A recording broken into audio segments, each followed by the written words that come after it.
Baguio Convention Center, dito tayo sa lobby and galing tayo din sa loob and we have witnessed yung mga awarding sa Outstanding Citizen ng Baguio City. Tapos din dito, ang daming mga government officials, lahat, si congressman, si mayor, si vice mayor, mga spouses nila na doon.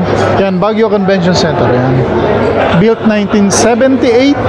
Tapos meron ditong electric bus and electric car dito. Siguro, I don't know kung kasama sila sa parade, but yun nga, we witness yung community dance with the buskers and cosplayers sa Baguio City, yung mga famous nandun. Nakakatuwa kasi it is 115th Chartered Day ng Baguio City and wow, I couldn't ask for more. Grabe. Supposed to be ang parade is 10 o'clock but it's almost 11 ha.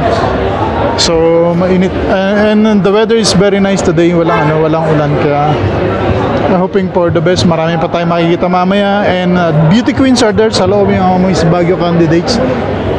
Hindi ko pa na-picturean. Hopefully within a few minutes matatapos na yung program. Then we will go to sa parade. Stay tuned, boy Baguio like. So